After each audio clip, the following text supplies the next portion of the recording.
এই পৃথিবীতে সব থেকে নিঃস্বার্থ ভালোবাসা হইছে মার।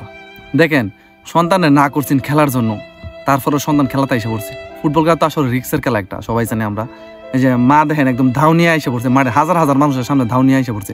তোরা খেলতে দিতাম না তো, তুই কি খেলবি কেমনে? দেখেন হাজার হাজার মানুষের সামনে দাও নিয়ে আসছে, সবাই হাসাহাসি করতেছে। তারপরেও তো মা তো বুঝে সন্তানের প্রতি কতটুকু যে ধরদ মার। ইয়াছাড়া নিঃস্বার্থ ভালোবাসা তো আর কেউ বাসতো না। সবাই আপনাকে লোক দেখানো ভালোবাসা বাসবো, স্বার্থের ভালোবাসা বাসবো, কিন্তু মায়ের মতো কেউ নিঃস্বার্থভাবে কেউ ভালোবাসতো না। এই যে দেখেন মাটা পড়ে গেছে, কান্না করতেছে, ছেলের না নিয়ে যাইতই না, ছেলের না নিয়ে সে যাইতই না, যে মাটা পড়ে কান্না করতেছে। দেখেন লোকজন তারে নিয়ে যে টানাটানি করে নিতেছে, তারপরে দেখেন যাইতে চাইতেছে না। সন্তানের প্রতি মায়ের ভালোবাসা সত্যি নিঃস্বার্থ ভালোবাসা।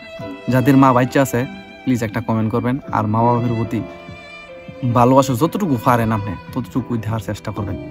সবার জন্য ভালোবাসা রইল। এই পর্যন্ত আজকে। আসসালামু আলাইকুম।